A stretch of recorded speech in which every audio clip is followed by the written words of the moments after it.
Good evening and welcome to the Hero's Breath podcast. I'm your host, Matthew Huddle. With Tom Zinski. The recording date is Tuesday, November 6, 2018. We are on episode 5. Tonight we will be discussing crossing the first threshold. But first, housekeeping with Tom. This podcast, Hero's Breath, is brought to you by the Mind Program at Phi Center, making you the best you that you can be. This is done through methods involving neurofeedback. It's just reading out brainwave activity, seeing what's dysregulated, isolating the areas that are the highest priority, and then working on balancing those out. So you want to see improved mood, focus, attention. And I've got all of those right now.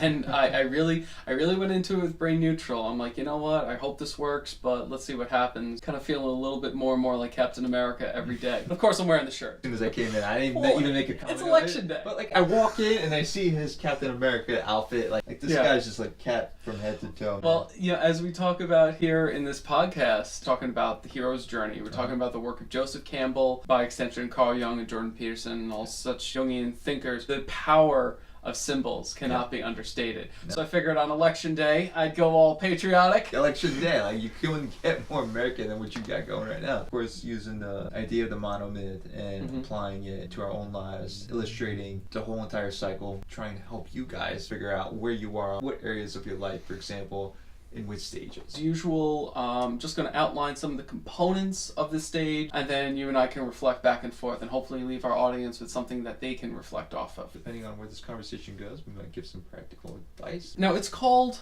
crossing the first threshold. There are many thresholds, many entries into these different stages, different connection points between one stage and the other. Sometimes you'll see how one stage slowly, gradually bleeds into the next, or sometimes there is in your own life a line of demarcation, an event, a ritual, a person coming into your life that will mark from one stage to the next. We're talking about the end of Act 1 to the start of Act 2, where the hero has separated themselves from their ordinary world, are going to cross over into the extraordinary world, the special world, the underworld. It's known by many names. So that's why it's called the first threshold, because it's really the first major threshold. When you say the first threshold, in my mind, I'm thinking birth. It's birth when you're a child, but also the birth of the individual, the continual transformation, death of the old self, the birth of the new. When you say that, the first thing I think of as, personally for me, is recovery. There's that moment of clarity.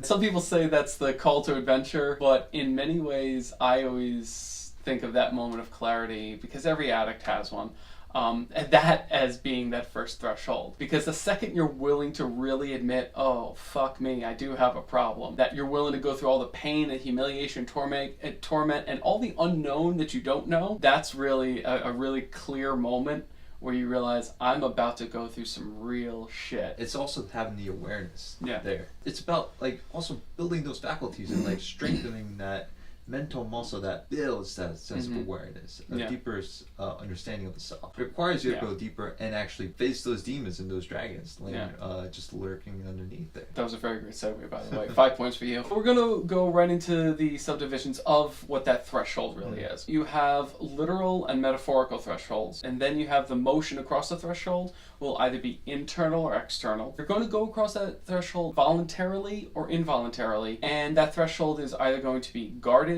or unguarded. Literal thresholds, they're very easy to visualize, but again, when you're talking about a story, when you're talking about a threshold that you can conceptualize and an author can write and depict for you, that's still a metaphor. Like in the film Stargate, when Colonel O'Neill and Dr. Jackson step through the Stargate, or when Harry Potter goes running through the wall at platform 9 3/4, that's a very visually stunning example of a threshold. Now, metaphorical thresholds are more abstract, and they're usually those special moments in a hero's life, in a hero's journey, that represents that more personal transition. They're usually marked out by a ritual, like a graduation, a wedding, a coronation ceremony, but not always. Now, sometimes a hero can begin when they leave one life for another. Somebody quits what they're doing or leaves one job for another. In the movie Network, when Howard Beale casually says that on tomorrow night's broadcast, I'm going to take a gun out and blow my brains out, that was not something he could take back. That was a threshold he was planning to cross. So this first threshold is the point of no return. Yeah.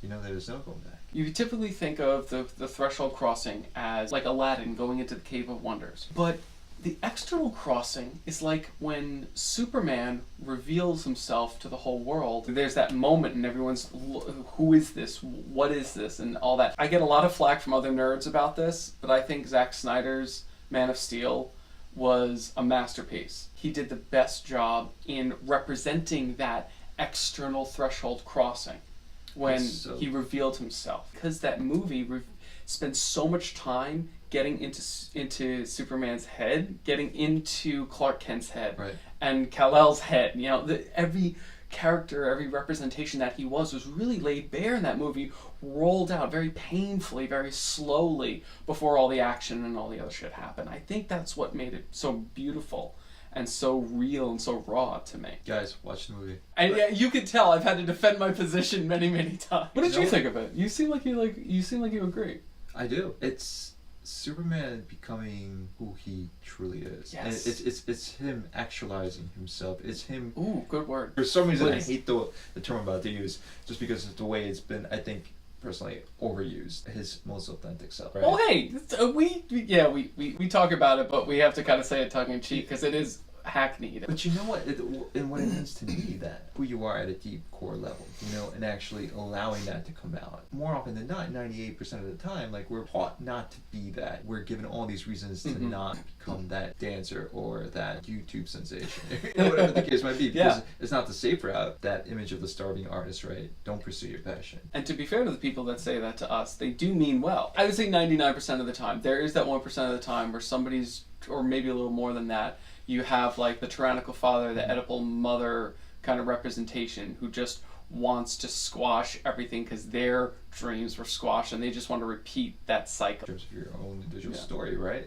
There's a part of you that resisted environment and the people that you grew up in and the faith that you were brought up in. You resisted because it wasn't what called to you individually. And as an individual, you completely saw yourself in a very different light. It required a transition. It required you first acknowledging that, becoming aware of that, but also then allowing yourself the freedom individually to move beyond that, move beyond those limits and restraints that were imposed upon you. It's more often the case for every single individual. So you're either told not to be a certain way, not to love a certain individual. The LGBT community is usually a very good, clear case to look at. That is a very vivid example. Have the courage to cross that threshold, to admit and become who they are, allow themselves to be. If you have a story that's typically structured, the hero has already transitioned through all the 4 prior stages, and they cross the threshold voluntarily, like Neo taking the red pill. Morpheus offered him the choice. Remember, I'm offering you the truth, nothing more, but this is your last moment to decide. But sometimes the threshold is thrust upon the hero. Then those other stages will happen after that. You know, the meeting the mentor, the getting the aid, and all that stuff will happen after they've already been thrown over the threshold. I'm using the example of John dies at the end, where David Wong gets injected by the sauce. A couple of points in the movie, he says, you don't, decide to take the sauce. The sauce chooses who is going to be its vessel, I guess, in a way. It's like kind of alive in a sense. Also, you have the narrator in Fight Club. His alter ego, Tyler Durden, blows up his condo. At that point, he stays at Tyler's house, he gets more involved in Tyler's world, Fight Club starts, like all that stuff. He goes down this rabbit hole, but it's done to him. Right. He didn't prepare to leave the world, he didn't question, he didn't have this hero's journey. He was, I mean, in both cases, I guess you can say both characters were kind of listless, but they really weren't questioning, calling. There was no call to adventure in those 2 cases. There was just this sense of malaise, but no sense of, I need to get out of this. It just happened to them. It actually ties back to a previous podcast episode that we've had. You can read it in seeing this as both an internal and external. The internal was resisted. So long that it became its own manifested person. itself as an external push. So right away you can start to see there's a lot of components in this. Now, while you're listening to us ramble, I want you to start thinking on your life. Start thinking about the abstract ways that some of these things will manifest. Now, sometimes there is a guardian to bar entry, or to at least limit entry. There's sometimes, a test, like you think of the typical, like, troll at the bridge. You answer the riddle. Cerberus. Yeah, the Greeks love their guardians. Well, to the Greeks, there were so many portals to other worlds, but there's a lot of threshold guardians sometimes in our own lives. Yes. Our crossing the threshold is metaphorical in our own lives. Some people might say, oh no, there are literal thresholds where you change worlds, but that's not really true, because at one point you had to make the decision. In our lives, crossing the threshold comes down to a decision. Even if you do something amazing and truly heroic, like joining the armed forces or joining the rescue services, you still have to make a commitment to sign that contract. And that's really your threshold, is that piece of paper. So that threshold in our lives, and this is the point I want to drive home if I forget to drive anything home. After you answer that call, you know at some point there's that point of no return, and you go. But ultimately, it's a mental commitment. Sure, maybe you're choosing a major in college, or you're choosing a college. Even if it's not ultimately the right choice, I think it requires that we pursue things 110%. So easy to just half-ass everything we do in life, and I don't tolerate, wishy-washiness. Even if it's the wrong decision, pursue it 110%, learn the lessons, and then switch gears. Yeah. Don't dip your toe in the water, jump in. If that water doesn't suit you, fuck it. Climb out of the pond, find yourself another lake. Well, because people get stuck in their own heads and they think they can simulate everything, but you can't. Yeah. And you learn that. So this is something I've been wanting to for most of my life.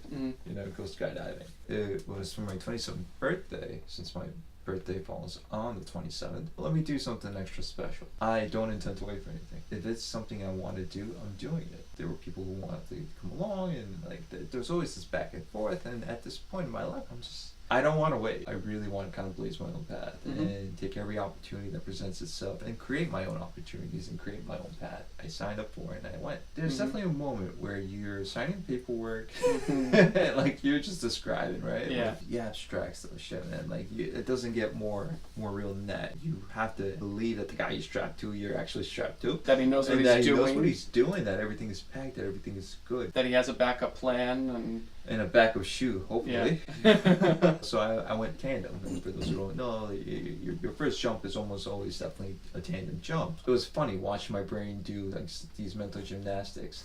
So we're climbing up. The guy's like, "Oh, stop." So we're halfway up. How do you feel? I'm like, "Fuck, we're only halfway up." I see everything. We're already too high up. What are you talking about? The hatch opens, right? And your brain is just trying to reconcile the fact that you're about to take your physical body and launch it out of this perfectly fine airplane. I love that and phrase. It's such an unnatural place for mankind to be that I don't think the brain and the body fully understand what's going on. It's like, wait, you're about to do what? Millions of years of evolution, and you're not a fucking bird. You're not designed for the air, And so you're there, you're looking out, and there's that crossing. Yeah. You have to jump, and well, fuck it. Once you jump, there's no hopping back onto the plane. Exactly. You're there. Yeah. You're fully committed. You don't kind of go skydiving. It's either to bliss or a certain death. It's pretty black and white at that point. It's also a bit of faith. When you trust faith that there's so many other things to prevent you from dying that day. Not least of which is the financial incentive of the company that operates this insanity to make sure nobody dies on their watch. Yeah. If you don't jump, they don't get paid. If there's ever a one-way ticket, it's before you even left the fucking ground. And there's so much in the abstract that we don't understand. And this is why I actually asked myself the other day, it's like, why did I leave Christianity? Again, I still have a belief in a central God, but why has paganism become such a big force in my life? And I think it's because the pagan belief systems have an appreciation for all the little spirits, the little aspects of life in the background. The big Judeo-Christian family there's just one God in charge of everything. I think humans, that's where kind of saint worship and angel prayers all come from, because we want to feel more connected to the little things, the little spirits behind the door and behind the trees and in the water. And our pagan ancestors had those belief systems. I think that's kind of what's been drawing me to it. An inherent animism. Animism, yeah, that's a good word. For me, I love Shinto tradition, because that so beautifully illustrates precisely just that. Come across suddenly a tree, and it just, there's something that moves and stirs inside you. And the Japanese had a term for it, mono no aware. I hope I'm not butchering that one. Probably.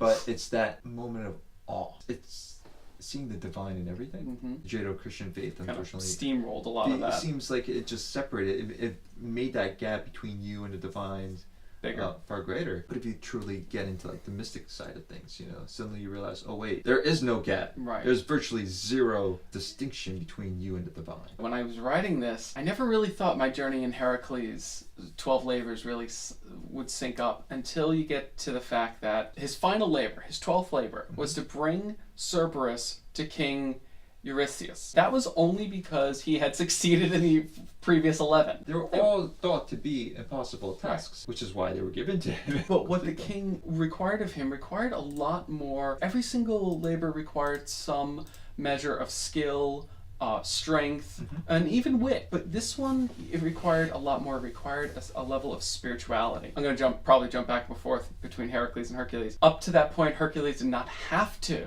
use that sense of spirit. But it turns out that he had supernatural aid earlier on, where he had been a member of this secret order, and he had been initiated into rites that allowed him to travel to the underworld. And plus his pedigree, he basically just walked up to his uncle, Hades, and said, listen, I got this problem. And Hades, of course, listened to his nephew and said, okay, well, I'll make you a deal. Cerberus was Hades' prized possession, more than Persephone. I think he loved that dog. It's kind of parallels reality here. Really? He loved his dog more than his wife. He says, if you could subdue Cerberus, you can take him to the king, but he cannot be permanently injured. Hercules, of course, agreed. As I mentioned before, when I went to cross the threshold into my own main story arc, I had to speak to two of the elders or head ministers of my congregation. Can I just point out one thing before you go further? Yes, this was a threshold, and these were threshold guardians, but there was a threshold, and there were threshold guardians prior to that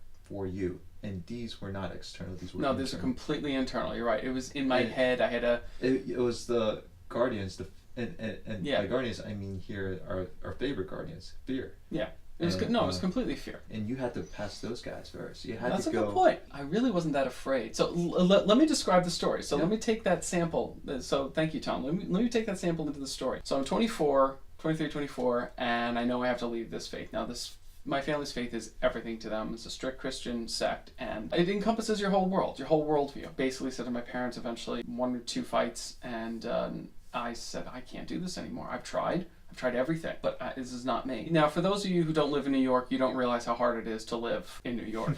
If you can make it in New York, believe me, you will make it anywhere. That song is true. Like most 24-year-olds, I'm still living at home, and the deal was that I have a meeting with these elders, and if they can agree that I'm basically of sound mind, that it isn't the devil putting worms in my ears to make me leave, or that I'm not being led away by something, that they can respect my decision, I can still live there, and everything will be, hunky-dory. If they don't have that favorable report, then my choices are submit to re-education or get the fuck out. I would be ostracized like many other youths in my position. This has happened a lot. I had to understand that these people had, like your skydiving instructors, they had a vested interest in a certain order. They had a vested interest in keeping me there. They couldn't let another parishioner go on their watch. Not to mention the fact that if they could understand anything I had to say, they would question their own beliefs, and they can't have that. They're ministers. They're vested in this. They have power. They have privilege. They have prestige. They were not about to just say, you know what, he's fine. That's a good kid. He'll be all right. You should trust his judgment on this. So, like Heracles, I was faced with an impossible task. To my own credit, I'm very smart. But I'm not smart enough for this. And I really had to pray on it. And of course, if you ask them, Satan was answering my prayers. And I mean that literally, folks. I'm not exaggerating. This is not hyperbole. I had to think on this. I had to figure out how I could get around this. Now, in Heracles' story, in his 12 labors, Athena, Hermes was there to help him, to give him advice. Not so much to physically intervene, but to help him along. Like when he slayed the Nemean lion and he was trying to skin it, he couldn't figure it out. And Athena said, use one of his claws. And he ripped out the claw and he cut the hide because was made of the lion itself. So the ability to think clearly, to think cognitively, and then again to trust in the abstract things we don't understand. That's why Hercules being initiated into these rites was so integral to the story, because he was taken through this ritual. If you listen to the lectures of Manly P. Hall, he was also a fellow Freemason. he talked a lot about allegory and symbology in his lectures. And he mentioned how, even in Freemasonry, a lot of the rituals, as you move up to become a Master Mason, it's really about traveling through the underworld from one side of the temple to the other. And that's what most temples, most ancient rites were. Freemasonry was just a preservation of that tradition. Looking at Heracles' story and looking at my own, I realized that I was uncertain about what the future would bring. Just like Superman was uncertain about what would happen when he finally came out, but he knew his ability. And I love that speech in Man of Steel. It's what the hologram of Jor-El said. You will give the people of Earth an ideal to strive towards. They will race behind you. They will stumble. They will fall. But in time, they will join you in the sun. In time, you will help them accomplish wonders. So amazed I got through that little snippet without getting choked up. With the accent and everything, damn. There's an accent there? Okay. You got into it. But that's how powerful those words are. And I think for me, again, having that drawing to the noble hero motif, I tried the anti-hero thing, it didn't work, my friends just laughed at me. The Captain America, the Superman motifs always, reflected off of me. Heracles, this theme always playing in my head. I just had to do something more, that I had a personal legend that would not be fulfilled if I either went back into the faith, or could I survive if my parents kicked my ass out? Yeah, I had friends, I'd figure it out, but most likely I would be struggling and toiling 50 times harder than I am now. Probably would have had to leave the state, wouldn't have had the same opportunities, wouldn't have met the same people, would have put my journey on a completely different path, maybe in some ways accelerated my journey because it would have forced me to work a little harder and push a little further. In any case, this is the parallel dimension I'm in now. The gods for the Greeks, like we said, they commanded all the intangible aspects of life. So Heracles, relying on his pedigree, relying on his nobility, relying on his intellect more than just his strength, got him through the labor. So for me, what I realized is that I couldn't get them to tell my parents what I wanted them to say. My parents are, to their credit, fair people. And I knew full well if I could get them to see the game was rigged against me from the start, then I would have something. I can't replay the entire conversation. It was literally like one of those detective movies with the lamp over the desk and the small room and the 3 chairs. It was so fucking hackneyed. To this day, I kind of laugh about it. There was a moment where I did say, look, I'm very smart, and I'm not going to think like everybody else in the church. And they reprimanded me. They told me it was unchristian to think of myself in such a positive light. In those exact terms. That's, well, okay, maybe I can't remember the exact word, but this is not exaggeration or hyperbole. Right. Their Christian love saw me as saying that I'm a smart person, which I am. I'm an intelligent man. That's not good. No, that's not good to them. Say, I am God. Oh, fuck. We ain't getting there. They said, Matt, do you hear yourself? Those words I do remember, because they echoed. Do you hear yourself? To say you were so smart, do you hear yourself? This is the mentality I had up against me. I do remember maneuvering the conversation enough and watching them take notes just to make sure that whatever they said to my parents would really make the bile come up. My parents are amazing people and they love me dearly, and I know that. And I know they're not the villains of the story. They want what's best for me and they believe this religion is it. But if I can get them to be as disgusted with these 2 people as I was at that moment, spoiler alert, it worked. Whatever they said to my folks after my little soiree with them, we talked as a family and they're like, okay, but we gotta set some ground rules, no girls over here, no this, no that, whatever. I'm like, I'm a fucking loser, Mom, it's not gonna be a problem. And that's exactly how that story went. Again, it wasn't until writing it down, so like you've said, Tom's favorite catchphrase is question, question, question, but on top of that, his favorite methodology, it seems, mine, I like to talk things out, but you're right when you say writing stuff down and journaling. Everybody listen to Tom. Journaling and writing this shit out really helps you work through a lot of these things. And there were sides of this story, of my own story, that I've thought about for years that I didn't notice until a couple nights ago. Until you started writing it down in preparation for... That's why I say Tom's right. That's going to be one of my shirts. Tom's right. And more to that, writing. But the fact that when you and I sit down and talk about these things, guess what? The wheels start turning again. Right. 1 + 1 = 3, like Napoleon Hill said. Always. Write it down, but also talk to people. Get a diverse range of opinions, but also have the opportunity to just have someone listen to you. You start seeing your own answers. So Matt's right. Matt's right also. You get the show that says Matt's right. Matt's right also. And I'll get the one that says Tom's right. So both are incredible tools. That's what we really want to make sure that you focus on. I'm sure we'll come back to this again, is reflect off your own life. We're not telling you our stories and our experiences just for fun. I hope that being this brutal and this clear about these intimate moments in my life might help, because there's a lot of things people are embarrassed to say. A lot of those pivotal moments are private. Fortunately for me, and maybe hopefully fortunately for our audience, I wasn't born with a shame gland, and I never downloaded the software for it. I'll just say anything. Sometimes that's not sometimes that doesn't help my life either, but you're being authentic. At least at least I'm authentic. These are just like some big examples that we kind of dished out for you guys, but there's just so many guardians in our daily lives. Yeah, I didn't think of that. Yeah, let's go back to that. A lot of them are internal. Let's go. Like You know what? Fear, We've got some time. Let's go back to that. And these things. These are just constantly inhibiting us. It's the what if. It's the unknown. This is the hero's bag, or I should say, this has to be the hero's bag if the hero wants to get anywhere. You ever think about Chester Cobblepot's?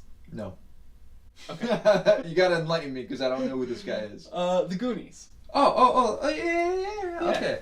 That skeleton, the first dead body that the kids encountered in the Goonies. There are so many Chester Cobblepots out there. People who start on the journey who have all the experience, all the training, all the understanding, but something stops them very on or halfway through, 2/3 of the way through, or almost there, and they don't make it. You have to think about all those skeletons on the road. You have to ask yourself, where did they fail? What do they do? And I think it comes down to, again, I'm just going to seem like I'm jumping somewhere else. America has easily the greatest military force on the face of the earth.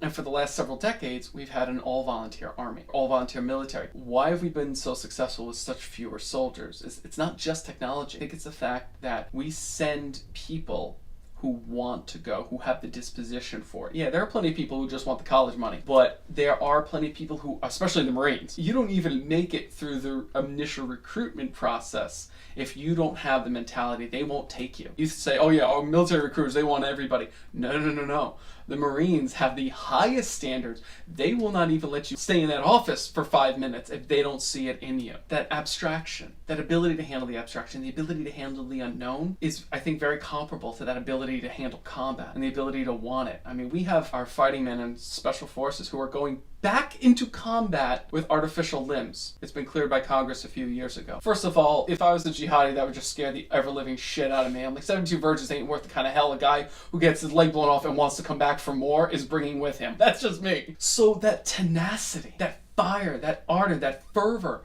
to bring all that internal power to bear, like you said, to be able to deal with those internal threshold guardians. Courage is not having no fear. It's feeling the fear and doing it anyway. Right. These qualities are essential in us. And as you said before, which I was perfectly willing to drop, none of this shit will happen until you are ready. And or I should say, until you are ready to be ready. Because this, as Campbell said, this is a transformative process. It makes you ready. It molds you. It hammers you into the person that you need to be, that you want to be. You say, I want to be this great. I want to be Captain America IRL. The gods say, okay, but it's going to fucking hurt. Yeah. That serum didn't tickle when it went in him. I think that's probably one of the reasons I'm also so drawn to Steve Rogers, is because he had this sterling character, the sterling disposition. And I mean, they do a great job of that, the Captain America in the movie. Film. Great movie.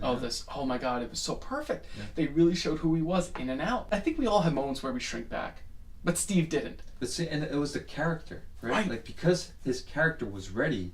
Right, the that serum followed. Worked, and that was the underpinning theme, is that serum worked better in him than it would have for anyone. You know, it brought out who the Red Skull really was. That's what he said in the movie. Good becomes better, bad becomes worse. This journey will make you better, and I personally think, and I've seen the experience, Freemasonry. You know, we say we make good men better. That's one of our many slogans. It's been around for hundreds of years. We're gonna have collected a few slogans by then. And the mind program takes your brain. It doesn't just fix it per se, right, but it makes it better. So everything the Phi Center is doing. So as much as the threshold is pushing you to the unknown and is promising you pain, as we're gonna get into in the next few steps here in the hero's journey, it's all for the sake of becoming the person you know you need to be. Yeah, and you know what? All this pain that we do go through in our lives, in hindsight, we can very easily, maybe not so easily sometimes, but in hindsight, we very often see situations that strengthen us, embolden us, that gave us certain knowledge and wisdom, that then predisposed us to be able to take on the legs of the journey. Like Heracles being initiated into those rites, came into the story years later. It's creating the foundation, and these steps build upon one another. And that's actually a lot of what we talked about back in Supernatural Aid, that there is permanent aid that stays with the character, like Captain America's shield, becomes iconic symbol of that character, but sometimes there's progressive aid. One thing leads to the next, which leads to the next, which leads to the next. And it's oftentimes, like you said, brutal, painful. Mm-hmm. And there was a quote that I heard just yesterday. I was listening to a podcast. Look at life as a tapestry. A tapestry from behind looks pretty mangly. It was in Daredevil. Shit, you're absolutely right. It was season 3. It wasn't Daredevil. It was season 3. He listens to so many podcasts. Everything is a fucking podcast at this point in his head.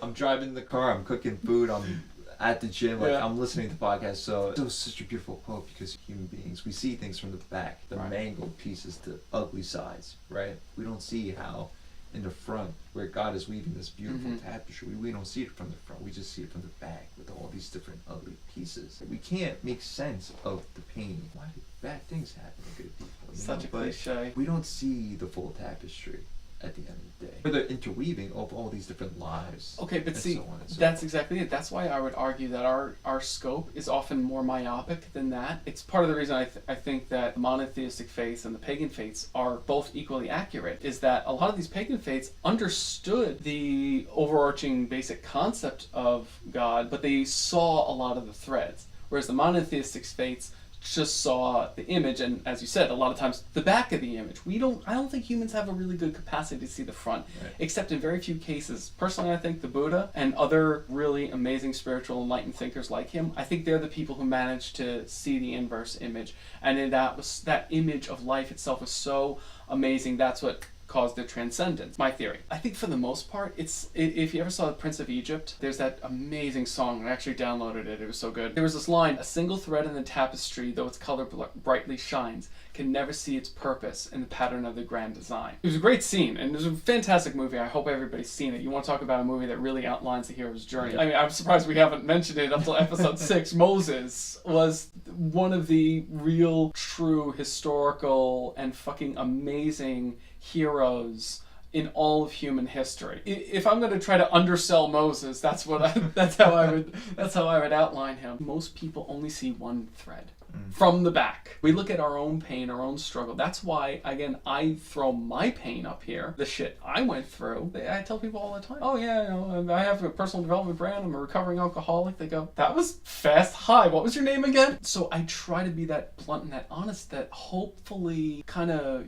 get the juices in other people flowing. Try to give that gift to the world. Is your crap sucks, but guess what? Everyone's got crap. Let's bounce it off each other. And there's something to this, right? It reinforces this idea of fate, and having faith that everything that has happened to you has happened to you for a very explicit reason, right? Such a cliche. It's prep work. You're racking up XP points. Because it's preparing you for the next level. It still comes back to that. And Aubrey Marcus can't take credit for that shit. Because you know what?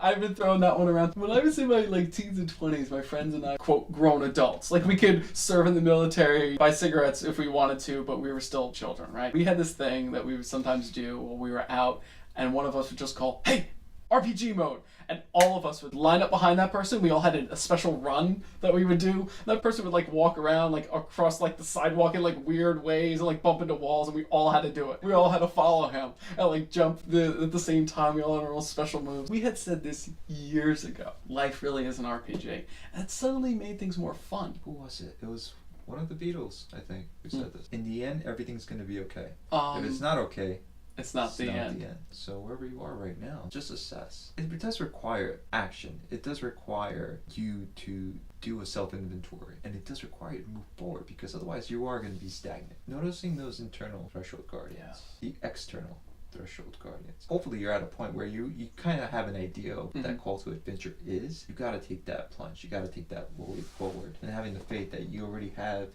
in your arsenal the skills that you need to take the plunge. You may not have the skills necessary to complete the journey quite yet, because those will come once you make that first step. And that's the big part of faith, is that this is how God designed everything. Take any name you want, but yeah, you have to make this personal, but you have to understand there is someone operating that wrote all this out. In Freemasonry, because it's made of many faiths, we call God the great architect. That's not a secret, by the way. I'm not revealing anything special. We call him the great architect of the universe because there's this idea that there's a design, not just necessarily your life specifically, but there's this overall design that life works a certain way, that you can program things yourself. Joseph Campbell, in The Power of Myth, that interview series, and this is going back to like the early 80s, he had just gotten a computer and he's like, I could try to fiddle with the code, but I'm just going to muck everything up. This is back in the days of DOS, like you had to type things in yourself. He says, I can try to fiddle with things a little bit and maybe try to see what else the system can do. But I can't try to take a language from one computer system to another and try to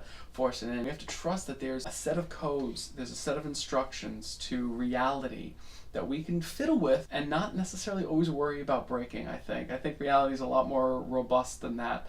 But its rules are pretty strict. There are definitely limits. It's like my daughter the other day. I took her to Big Lots. They were getting rid of the Halloween stuff. There's this one Grim Reaper thing. It's kind of freaking her out a little bit. She's 6. I was flirting with the checkout girl, and Fiona's running around, and she's trying to get like closer and closer to it to see if it'll go off. Like she could kind of tell it was animatronic. She knows it's animatronic, but she's pushing that boundary, and she's going towards the scary. My daughter loves the scary stuff. She loves being scared. She hates it, but she loves it. She loves pushing that edge, that limit there when it comes to her own fear, that's something I did at that age, and I love to see that I passed that gene on. And so she's constantly going closer and closer and closer and closer. I'm like, well, just run up to it. She goes, no, and she's darting back and forth. I think we are a very young species, and we're still getting used to where that edge is, where the scary is. And not everyone's ready to just run right up to it. You have to go through, like you said, all those progressive steps until we're finally there and tackling that